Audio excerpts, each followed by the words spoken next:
O sol do meio-dia em Lisboa batia impiedoso no terraço do pequeno café da Baixa, onde João, com a pele escura reluzindo de suor, observava o homem idoso à sua frente lutar contra a colher trêmula. És o meu filho, não és? Voltaste finalmente, murmurou estranho com voz rouca, os olhos enevoados pelo Alzheimer fixando-se nos de João como se vissem um fantasma amado. Naquele instante, o coração de João parou, ele nunca tivera um pai assim, mas algo naquela súplica o arrastou para um abismo de emoção que não compreendia, selando um pacto invisível que alteraria o curso de duas vidas entrelaçadas pelo destino. João hesitou, o garfo suspenso no ar acima do prato de bacalhau à brás que partilhavam. Aos 25 anos, ele era um jovem negro de raízes cabo-verdianas, crescido nos bairros multirraciais de Lisboa, onde o preconceito sussurrava em cada esquina.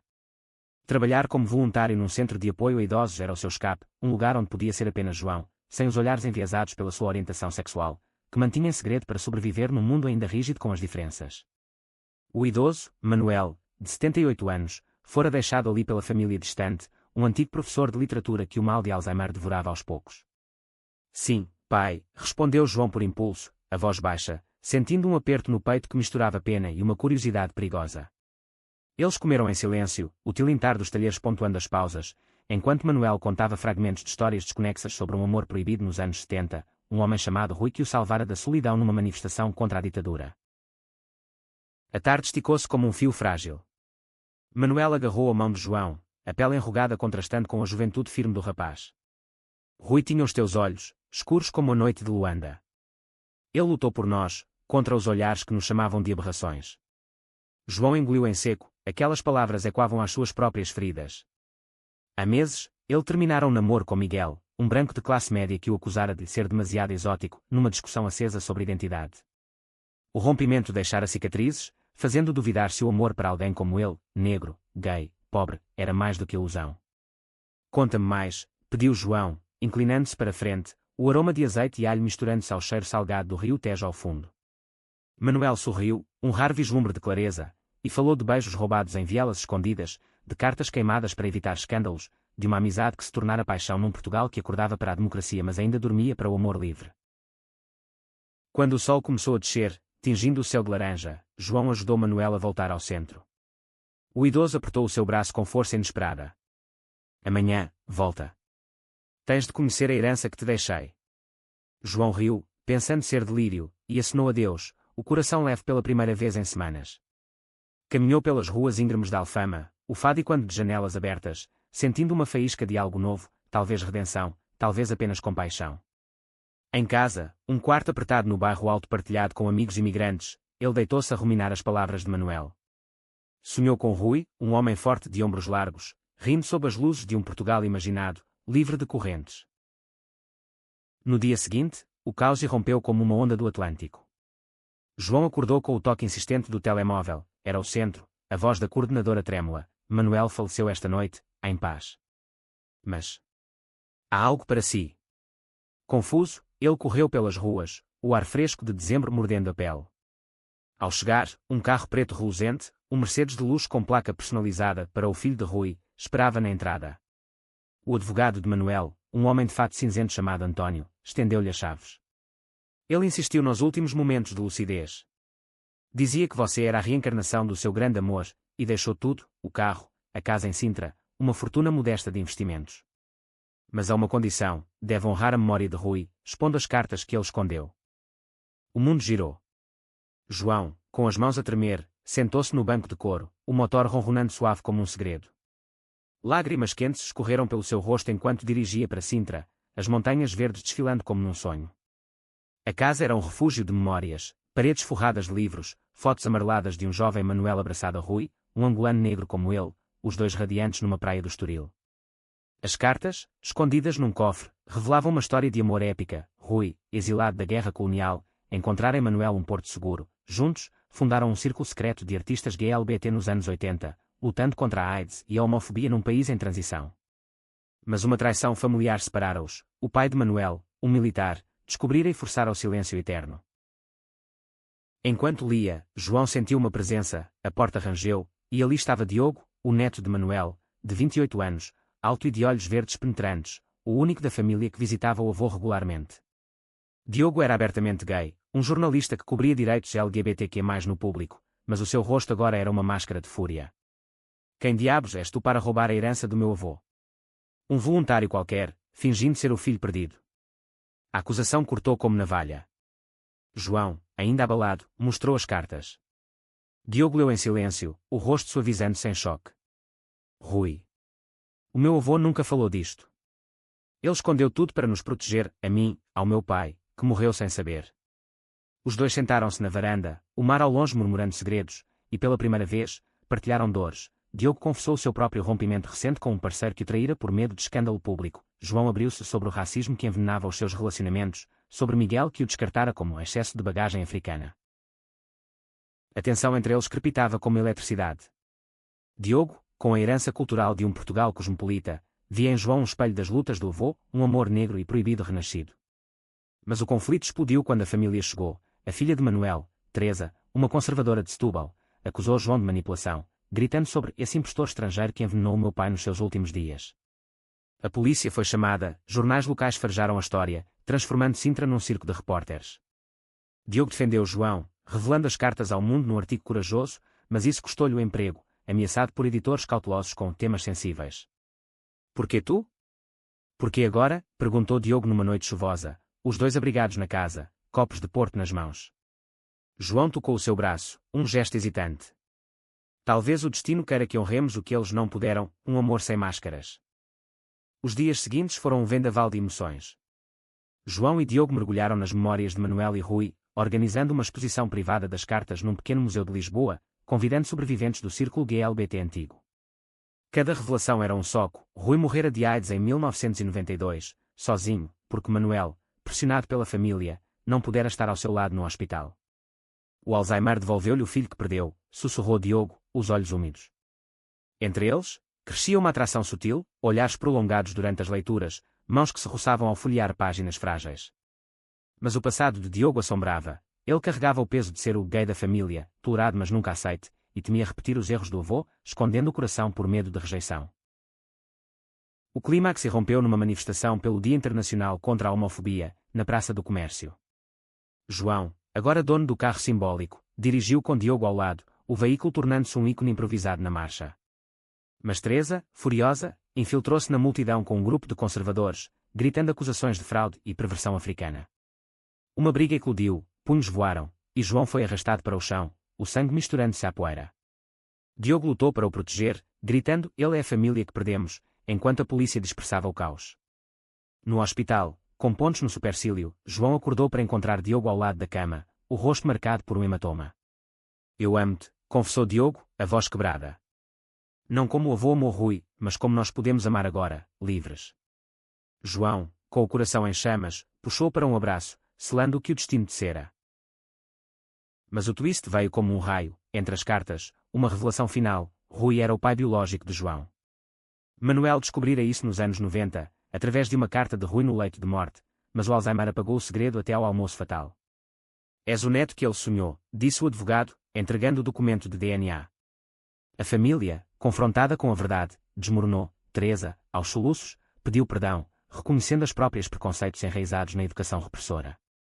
Diogo e João, agora irmãos de sangue e amantes de alma, transformaram a Casa de Sintra num centro de apoio GLBT, honrando o legado com workshops sobre identidade que era em Portugal multicultural. Anos depois, sob o mesmo sol de Lisboa, João e Diogo casaram-se numa cerimónia discreta no terraço do café onde tudo começara. O Mercedes, agora um símbolo de redenção, levava-os para a lua de mel em Cabo Verde, raízes partilhadas. O amor, outrora sussurrado em sombras, ecoava agora alto, prova de que, mesmo no esquecimento, o coração encontra o caminho de volta. A brisa do Atlântico sussurrava segredos antigos enquanto João estacionava o Mercedes na entrada da casa de Sintra, o motor silenciando como um suspiro aliviado. Diogo, ao seu lado, ainda processava o turbilhão do dia anterior, a morte de Manuel, o carro inesperado, as chaves frias na palma da mão que pareciam queimar.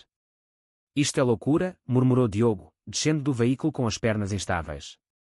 A casa, um solar do século XIX com vinhas trepando pelas paredes de pedra, erguia-se imponente contra o céu crepuscular, guardiã de histórias que nem a família conhecia por completo. João, com o coração martelando, seguiu, o peso das cartas no bolso do casaco como âncoras de um passado não seu. Dentro, o ar cheirava a livros velhos e lavanda seca. António, o advogado, esperava na sala de estar, uma pilha de documentos espalhados sobre a mesa de mogno. Manuel fez o testamento há 2 meses, numa janela de lucidez rara. Ele descreveu-o perfeitamente, João, o jovem de pele escura que partilha o almoço e os olhos de Rui. Nada disto é coincidência. Diogo franziu o sobrolho, cruzando os braços sobre o peito largo. Aos 28 anos, ele era a imagem do intelectual moderno, cabelos castanhos despenteados, óculos de ar fino, uma cicatriz fina na bochecha de uma queda de bicicleta na juventude. Mas por trás da fachada confiante, escondia-se o rapaz que crescera ouvindo sussurros sobre o pecado do avô, sem nunca saber a verdade. E a família? A minha mãe não vai aceitar isto. Ela acha que os voluntários são ladrões disfarçados. João sentou-se no sofá gasto, as molas rangendo sob o seu peso. Ele vestia uma camisa simples de algodão, comprada no mercado de Chelas, contrastando com o luxo ao redor. Eu não quero nada disto, Diogo. Só partilhei o almoço porque ele parecia tão perdido. Como eu me sinto às vezes. As palavras saíram baixas, carregadas de vulnerabilidade. Diogo suavizou, sentando-se ao lado dele, o joelho roçando acidentalmente no do outro. Um silêncio cúmplice instalou-se, quebrado apenas pelo tic-tac de um relógio de pêndulo. António pigarreou. Há mais. As cartas de Rui estão no cofre. Manuel queria que lessem juntos, como testemunhas. Ele girou a combinação, revelando um maço amarrado com fita desbotada. A primeira carta era de 1974, escrita em tinta preta desmaiada. Meu Manuel, o exílio em Angola é um inferno de balas e saudades, mas o teu beijo na estação de Santa Apolónia aquece-me as noites. Volta para mim quando a revolução acabar, seremos livres para amar sem as correntes da sociedade. João leu em voz alta, a voz embargada, sentindo as palavras como punhais no peito. Diogo inclinou-se, o ombro tocando o dele, e juntos devoraram as páginas, confissões de encontros clandestinos em cafés do Chiado, medos da polícia secreta que caçava, desvios morais, alegrias de noites partilhadas em pensões baratas. Rui descrevia Manuel como o poeta que me ensinou a sonhar em verso, e Manuel respondia com sonetos escondidos, prometendo um futuro onde o amor que era fosse celebrado como um fado. Mas o tom escureceu nas cartas dos anos 80. A doença devora-me, amor. O vírus que chamam de praguinha dos homossexuais. Não venhas, a tua família não perdoará. Diogo parou de ler, os olhos marejados. Eu sabia da AIDS no avô, mas ele nunca falou. Escondeu tudo para não manchar o nome. João pousou a mão no joelho dele, um gesto de consolo que se prolongou demasiado. Talvez por isso ele me viu em ti, ou em Rui. O Alzheimer não mente, ele revela. A eletricidade no ar era palpável, um fio esticado entre os dois homens, cada um carregando fardos semelhantes. Diogo, o gay privilegiado que escrevia sobre direitos mas temia o compromisso. João, o imigrante que sonhava com aceitação mas tropeçava em barreiras raciais. A noite caiu como um véu, e eles saíram para o jardim, onde oliveiras centenárias sussurravam ao vento. Sentados num banco de pedra, partilharam uma garrafa de vinho de colares encontrada na adega. Conta-me sobre ti, pediu Diogo, a voz suave sob a luz da lua. João hesitou, depois abriu-se. Infância em Lisboa com uma mãe solteira de Cabo Verde, as provocações na escola por ser o preto viado, o namoro com Miguel que terminara em humilhação pública num bar do Bairro Alto. Ele disse que eu era demasiado intenso, como se o meu amor fosse um fardo. Diogo assentiu, os olhos fixos nos dele, eu sei. O meu ex, Pedro, era casado em segredo. Dizia que me amava, mas escolhia a normalidade. Escrevi sobre ele anonimamente, e ainda dói. As confissões fluíram como o vinho, sendo uma ponte frágil sobre o abismo de desconhecidos. De repente, faróis cortaram a escuridão, o carro da mãe de Diogo, Teresa, guinchando na gravilha. Ela irrompeu do veículo, o rosto contorcido em raiva, seguida pelo marido e um primo advogado. Onde está o ladrão? Roubaram o meu pai no leito de morte, gritou, apontando para João. Diogo levantou-se, bloqueando o caminho. Para, mãe. Ele é inocente. O avô escolheu-o. A discussão escalou, vozes e quando no jardim, acusações de manipulação, referências veladas ao estilo de vida de Diogo, insultos racistas disfarçados de preocupação. João sentiu o estômago revirar, memórias de olhares hostis na rua ressurgindo. Eu não pedi isto, murmurou, recuando para a casa. António interveio, mostrando o testamento notariado. Teresa leu, o rosto empalidecendo. Mas o carro, a casa. Para um estranho. Diogo confrontou-a. Não é estranho, mãe. É o legado que o avô escondeu de nós, o amor pelo Rui, um homem negro como ele. O nome caiu como uma bomba. Teresa cambaleou, recordando fragmentos de conversas antigas. O Rui. O amigo de África que o pai odiava. A revelação rachou a armadura dela, lágrimas substituindo a fúria. O grupo dispersou-se em silêncio, prometendo uma reunião familiar para discutir. Sozinhos novamente, Diogo e João voltaram ao banco. Obrigado por me defenderes, disse João, a voz baixa. Diogo virou-se, os rostos próximos na penumbra. Não foi defesa, foi verdade. Sinto algo aqui, João. Algo que assusta e liberta ao mesmo tempo. Os lábios deles roçaram num beijo hesitante, doce como o vinho, cheio de promessas não ditas. Mas o telefone de Diogo vibrou, uma mensagem do editor, artigo sobre herança que era. Cuidado, pode custar-te o emprego. O conflito reacendia, recordando que o amor, em Portugal, ainda navegava águas turbulentas. O amanhecer em Sintra pintava os palácios de névoa rosada quando João acordou no quarto de hóspedes, o beijo da noite anterior e quando como um sonho febril. Diogo já partira para Lisboa, deixando um bilhete, volta ao meio-dia. Prepara o café, e o teu coração. João sorriu, mas o sorriso desvaneceu ao ver o reflexo no espelho, o hematoma sutil na face de um confronto imaginado, símbolo das batalhas por vir. Ele desceu à cozinha, onde o sol filtrava através de janelas em arco, e preparou o pequeno almoço, ovos mexidos com pão de milho, uma homenagem às raízes cabo-verdianas da mãe. Enquanto comia, folheou mais uma carta de Rui: se o nosso amor sobreviver à guerra, sobreviverá a tudo. Ensina aos nossos filhos, se os tivermos, que o coração não conhece cor nem género. O telefone tocou, era a coordenadora do centro. João, a notícia espalhou-se. Repórteres à porta, e a família de Manuel está a pressionar para anular o testamento. O pânico subiu pela espinha dele. Ele saiu pela porta dos fundos, dirigindo o Mercedes pelas estradas sinuosas até ao centro da cidade. Lisboa acordava preguiçosa, elétricos rangendo nas colinas, vendedores de castanhas assadas enchendo o ar de aroma doce. No bairro alto, onde crescera, João parou num café escondido, um refúgio gay onde funkeiro angolano tocava baixo. Ali, encontrou Sofia, a sua melhor amiga, uma lésbica trans de 30 anos que dirigia uma associação de apoio a imigrantes que era. Conta tudo, exigiu ela, servindo-lhe um galão forte. João despejou a história, o almoço, o carro, as cartas, o beijo com Diogo. Sofia arqueou a sobrancelha pintada. Um herdeiro que era negro num Portugal de azulejos brancos. Isso é dinamite. Mas cuidado, a família vai usar o racismo e a homofobia como armas. Ela era a âncora dele, sobrevivente de agressões e rejeições, com tatuagens de arco-íris escondidas sob camisas de linho. Usa isto para o bem. Eu ajudo a organizar a exposição das cartas, faz dela um manifesto. João assentiu, sentindo uma faísca de propósito. Mas o medo roía, e se Diogo recuasse, pressionado pela família? Ao meio-dia, encontrou Diogo na casa de Sintra. O jornalista chegara com caixas de arquivos do avô, olhos vermelhos de noites sem sono. O meu editor quer o artigo, mas com sensibilidade. Traduz, sem menção ao humor gay, para não alienar leitores conservadores. A frustração de Diogo era um vulcão contido. Eles sentaram-se na biblioteca, rodeados de edições raras de Camões e Pessoa, e planearam a exposição: temas de amor proibido, identidade racial em Portugal colonial, a luta GLBT pós 25 de abril. Vamos expor na Fundação Arpad Zenes, em Lisboa, é discreto mas impactante, sugeriu Diogo, o entusiasmo reacendendo o fogo entre eles. Mas o idílio foi interrompido por uma batida na porta. Teresa, acompanhada pelo marido e um detetive particular, entrou como uma tempestade. Contratei-o para investigar este voluntário. Descobriu ligações, você é gay, João, e o avô mencionou o filho de Rui, em delírios. Coincidência.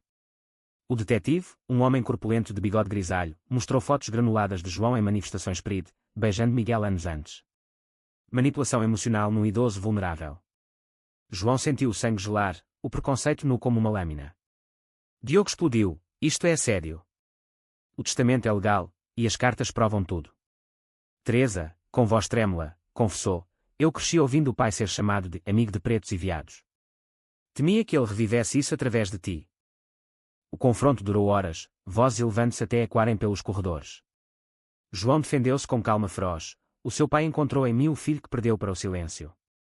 Não roubei, herdei uma verdade que vocês ignoraram. O detetive recuou, mas Teresa deixou cair uma bomba: o pai tinha um diário escondido. Se o encontrarmos, anulamos tudo. Ela saiu, deixando um rasto de dúvida.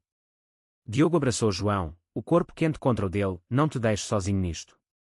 O beijo que se seguiu foi mais profundo, mãos explorando com urgência contida, mas pararam no limiar, respeitando o luto e o mistério. Naquela tarde, eles procuraram o diário, gavetas reviradas, sótãos poeirentos. Encontraram-no num compartimento secreto atrás de uma estante, páginas amareladas, entradas de 1992. Rui partiu hoje. O meu amor, o meu guerreiro. Deixo a herança para o nosso filho, se o encontrar, o menino que ele deixou em Angola antes da guerra. João congelou, o mundo inclinando-se. Eu sou filho de Rui. Diogo leu mais, confirmando datas e descrições que batiam com a história da mãe de João. O twist era um abismo, não coincidência, mas destino sanguíneo. Lágrimas misturaram-se enquanto se abraçavam, o amor florescendo em raízes profundas. A notícia espalhou-se como fogo em palha seca. Sofia organizou uma reunião de emergência na associação, onde sobreviventes do círculo de Manuel e Rui partilharam testemunhos.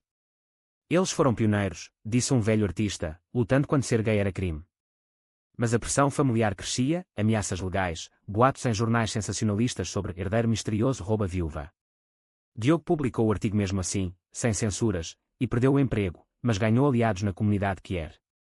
João, ao volante do Mercedes, sentiu pela primeira vez o poder da herança, não só material, mas emocional. A chuva de inverno fustigava as ruas de Lisboa como lágrimas não choradas, enquanto João e Diogo dirigiam para a manifestação no Dia Internacional contra a Homofobia. O Mercedes cortava o trânsito, um farol de luxo no mar de bandeiras arco-íris e cartazes improvisados. Dentro do carro, o silêncio era pesado, carregado com o peso do diário e da revelação genética. Isto muda tudo, disse João, os nós dos dedos brancos no volante. Não só herança, família. Tu és meu irmão, Diogo. O jornalista virou-se, os olhos verdes intensos sob o capuz molhado. Sangue ou não, o que sinto por ti transcende isso. É amor, João, cru, real, sem as amarras do passado. A praça do comércio fervilhava com milhares, jovens trans com maquilhagem borrada pela chuva, casais idosos de mãos dadas, ativistas de associações como a ILGA Portugal gritando slogans contra a discriminação. Sofia encontrava-os à entrada, um megafone na mão. Prontos para o discurso. A tua história é o coração disto. João hesitou, falar em público sobre o pai perdido, o avô adotivo, o amor nascente com Diogo. Mas o apoio de Sofia, e o toque sutil da mão de Diogo nas costas, empurrou-o para o palco improvisado. Sob o obelisco central, com o Tejo agitado ao fundo, ele pegou o microfone. Eu sou João, filho de Rui, neto de Manuel. Hoje, honro-os não com lágrimas, mas com verdade. O amor que era em Portugal é uma revolução silenciosa, de almoços partilhados a heranças roubadas pelo preconceito. A multidão rugiu, mas o idílio quebrou-se como vidro. Do meio da praça, Teresa emergiu com um grupo de contra-manifestantes, cartazes com família tradicional primeiro, gritos de impostor, e volta para a África. O detetive particular liderava, empurrando ativistas para o lado. Ele manipulou um idoso doente, berrou, apontando para João. O caos explodiu, empurrões, bandeiras rasgadas, a polícia avançando com escudos. João foi arrastado para o chão por um homem corpulento, o punho acertando o seu rosto num estalo surdo. Sangue quente escorreu do nariz, misturando-se à lama. Diogo mergulhou na briga, socando o agressor, o seu grito primal, não o toques, e quando sobre o tumulto. Sofia puxou-os para uma rua lateral, onde paramédicos esperavam. No hospital de São José, sob luzes fluorescentes frias, João acordou com Diogo a segurar-lhe a mão, o rosto do amante inchado por um soco. Desculpa, murmurou Diogo, a voz rouca. Eu devia ter previsto. João sorriu debilmente, apesar da dor latejante. Não, mostraste quem és. O homem que luta, como Rui. O médico entrou, confirmando fraturas leves, mas o verdadeiro ferimento era emocional. Teresa apareceu à porta, o rosto pálido, o grupo de conservadores disperso pela polícia. Eu vim pedir perdão. Vi o que fiz, o ódio que herdei do meu pai, o militar. O diário. Eu li. Rui era família. O perdão veio aos tropeções, numa sala de espera cheirando a desinfetante. Teresa confessou noites de insónias, recordando como o pai a avisara contra amigos como Rui, plantando sementes de medo. Eu protegi o silêncio para sobreviver, mas custou-nos todos. Diogo abraçou-a pela primeira vez em anos, e João observou, o coração inchando com uma aceitação frágil. Mas o twist maior esperava, o detetive, detido por incitação à violência, confessou ser pago por um primo distante de Manuel, um homofóbico que queria a herança para si. A polícia recuperou documentos falsos, provando fraude, e o testamento de Manuel ficou intocável. Dias depois, na casa de Sintra restaurada, eles organizaram o velório privado de Manuel. Sob um céu de estrelas, amigos antigos do círculo GLBT reuniram-se, um poeta que lera sonetos com Rui, uma ativista que sobrevivera à AIDS graças a fundos secretos do casal. Histórias fluíram como vinho tinto, risos sobre danças proibidas em festas underground, lágrimas por promessas quebradas. João e Diogo, de mãos dadas, sentiram o espírito do avô e do pai uni-los. Vamos transformar isto num centro, propôs Diogo. Um espaço para jovens como nós, negros, gays, imigrantes, contarem as suas verdades. Sofia juntou-se, prometendo parcerias com associações. Mas o conflito interno de João borbulhava. Numa caminhada pelas florestas de Sintra, ele confrontou Diogo, o beijo na manifestação. Foi adrenalina ou verdade? Diogo parou sob uma catarata, a água caindo como véu. Verdade. Mas temo magoar-te, como o passado magoou o avô. João tocou o seu rosto, traçando a cicatriz. Então magoa, e cura. O amor não é perfeito, é persistente. O beijo sob a chuva foi um juramento, molhado e urgente, selando o seu pacto contra as tormentas. A exposição abriu numa galeria do Chiado, lotada de curiosos e críticos. As cartas de Rui e Manuel penduradas em vitrines de vidro, ao lado de fotos de João criança em Cabo Verde, de Diogo em Marsprid. Jornais como o Diário de Notícias chamaram-na a herança esquecida, e até Teresa contribuiu com uma peça de azulejo pintada à mão, simbolizando reconciliação. Mas um repórter sensacionalista torceu a narrativa. Escândalo familiar, gay negro herda fortuna de idoso confuso. Comentários online explodiram com ódio. Portugal não é África, doença mental não justifica roubo. Diogo, agora freelancer, contra-argumentou num podcast viral, a voz firme, isto não é sobre dinheiro, é sobre visibilidade. O amor do meu avô e do pai de João foi apagado, nós o revivemos. João, ao seu lado, acrescentou, como negro gay, sei o que é ser invisível. Esta herança grita, existimos. A resposta foi avassaladora, doações fluíram para o centro, jovens contactaram para apoio. Sofia riu, vocês são o casal do ano que er. Primavera irrompeu em Lisboa como uma declaração de independência, flores de jacarandá atingindo as ruas de roxo vibrante. O centro GLBT em Sintra, batizado Legado de Rui e Manuel, abria as portas com uma cerimónia modesta mas carregada de emoção. João, de camisa branca impecável, cortou a fita ao lado de Diogo, cujos olhos brilhavam com orgulho contido. Teresa, transformada pela jornada, discursou, perdi o pai 2 vezes, para o silêncio e para o medo. Hoje, recupero através de vós. A multidão aplaudiu, um mosaico de faces, imigrantes africanos, casais lésbicos idosos, jovens trans de bairros periféricos. Dentro, as salas pulsavam de vida, ateliê de escrita quier, sessões de aconselhamento para vítimas de homofobia racial, uma biblioteca com diários de Rui traduzidos para crioulo cabo-verdiano. Sofia dirigia o dia a dia, a sua energia incansável tecendo redes de apoio. Mas por trás da fachada, tensões fervilhavam. João recebia cartas anónimas, vai-te embora, impostor, e Diogo lutava com a fama repentina, convites para debates que os punham a trolls online. Sinto-me exposto, confessou ele numa noite, deitados na cama de dossel da casa principal, o luar filtrando através de cortinas de linho. João traçou padrões na sua pele clara. É o preço da luz. Mas juntos, aguentamos. O conflito reacendeu-se com a chegada de Miguel, o ex de João. Ele aparecera no centro, alegando interesse em voluntariado, mas os olhos famintos traíam intenções. Ouvi sobre a herança. Parabéns, amor. Talvez possamos recomeçar, agora que és alguém. A audácia cortou João como vidro. Numa sala vazia, ele confrontou-o, tu me deixaste por eu ser demasiado, Miguel. Agora queres o brilho. Sai. Diogo, ouvindo da porta, entrou furioso. Ele não é teu. Vai-te embora antes que chame a segurança.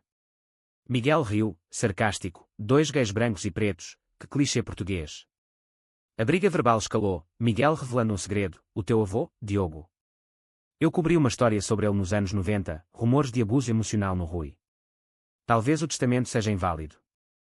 A dúvida envenenou o ar.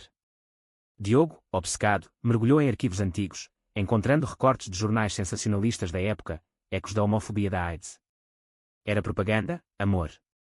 Medo de contágio quier. Mas João, ferido pelo retorno de Miguel, questionou, e se o passado repetir-se? Se o nosso amor for só outra ilusão? Diogo, magoado, recuou para Lisboa, precisando de espaço. Dias de silêncio esticaram-se, João vagando pela casa como um fantasma, tocando as cartas como talismãs. O clímax veio numa tempestade de verão, trovões ribombando sobre Sintra. Miguel, desesperado por vingança, vazou documentos falsos para um blog de extrema-direita, herdeiro gay manipulou idoso com Alzheimer, escândalo racial. A mídia explodiu, o centro sitiado por protestos. Teresa defendeu publicamente, mas João, no epicentro, sentiu o mundo colapsar. Ele dirigiu o Mercedes para o extremo do continente, a Cabo da Roca, onde o Atlântico se espatifa contra penhascos. Pai, se me ouves, dá-me força, gritou ao vento, lágrimas salgadas misturando-se ao spray. Diogo encontrou-o lá, o carro dele derrapando na lama. Eu errei, fugindo. Mas Miguel mentiu, provei com registros médicos que o avô estava lúcido. Ele ajoelhou-se, chuvoso e vulnerável. Casa comigo, João. Não como herdeiros, mas como iguais, superando o sangue, o preconceito, o medo. João puxou para cima, o beijo sob a tormenta selando o sim. A polícia prendeu Miguel por difamação, e o escândalo virou a favor deles, celebridades que herdoaram. O presidente da ILGA elogiou a resiliência. Outono trouxe cura. O centro floresceu, com workshops sobre interseccionalidade, raça e orientação em Portugal. João e Diogo planearam o casamento, uma fusão de tradições, morna cabo-verdiana e fado lisboeta. Teresa tornou-se aliada, ajudando a documentar histórias familiares que er. O amor vence quando falamos, disse ela. Fim da parte 5, aproximadamente 1000 palavras. Continuação na parte 6. O dia do casamento amanheceu perfeito em Lisboa, o sol dourado banhando o terraço do café da Baixa onde o destino começara. Mesas cobertas de damasco branco, centros de flores silvestres de Sintra, o aroma de pastéis de nata misturando-se ao sal do Tejo. Convidados enchiam o espaço, Sofia de vestido fluido, radiante como madrinha, sobreviventes do círculo de Rui e Manuel, agora anciãos com netos que er, até o advogado António, com um sorriso discreto. Teresa, de lenço nos olhos, abraçava João como um filho. O teu pai, o meu Manuel, estaria orgulhoso. João, num fato cinzento sob medida que contrastava com a sua pele escura, esperava nervoso. O Mercedes, polido até brilhar, servira de transporte simbólico, levando Diogo da casa em Sintra. O noivo emergiu, elegante em azul marinho, os olhos verdes fixos em João com uma intensidade que derretia dúvidas. A cerimónia, oficiada por uma pastora lésbica da comunidade unitária, foi um hino à superação, votos trocados sobre as cartas de Rui, promessas de enfrentar preconceitos de mãos dadas. Tu me ensinaste que o amor não herda, constrói, disse Diogo, a voz embargada. João respondeu, e tu me mostraste que raízes sangrentas florescem em solos improváveis. O banquete seguiu, risos e quando com brindes de Porto e morna tocada ao vivo. Sofia puxou João para dançar um funaná animado, sussurrando, de almoço partilhado altar, só em Portugal. Mas num canto quieto, um último conflito sussurrou, um primo distante de Teresa, o pagador de Miguel, aparecera, murmurando desculpas forçadas. Eu errei, impulsionado pelo medo do diferente. Perdoa. João, com Diogo ao lado, estendeu a mão. Perdão não apaga, transforma. Junta-te ao centro, aprende. A lua de mel levou-os a Cabo Verde, as ilhas vulcânicas um regresso às origens de Rui e João. Praias de areia negra, onde ondas contavam histórias ancestrais, selaram o seu laço. Deitados sob estrelas, Diogo traçou constelações na pele de João. O que vem agora? João sorriu, a mão no ventre imaginário de futuros. Mais almoços partilhados, mais heranças de amor. E filhos, adotados, ensinados a lutar sem medo. De volta, o centro expandiu-se, ramificando para Lisboa e Porto, um farol contra a homofobia persistente. Artigos académicos citavam as cartas como testemunho histórico, filmes documentais capturaram a jornada. João escreveu memórias, O Almoço que Mudou Tudo, best-seller que inspirou gerações. Diogo, colunista independente, cobria vitórias que er, casamentos iguais em África, leis antidiscriminação em Portugal. Anos fluíram como o Tejo, trazendo filhos adotivos, uma rapariga trans de Moçambique, um rapaz bi de origens brasileiras. A família cresceu, tecida de fios diversos, provando que o amor gay LGBT não é exceção, é essência. Num almoço anual no café, com netos ao redor, João ergueu o copo. Ao Manuel e Rui, e a todos que partilham mesas contra o esquecimento. Diogo apertou a sua mão, olhos úmidos. E ao nosso, eterno. Fim da parte 6, aproximadamente 1000 palavras. Fim da história, total aproximado 6000 palavras.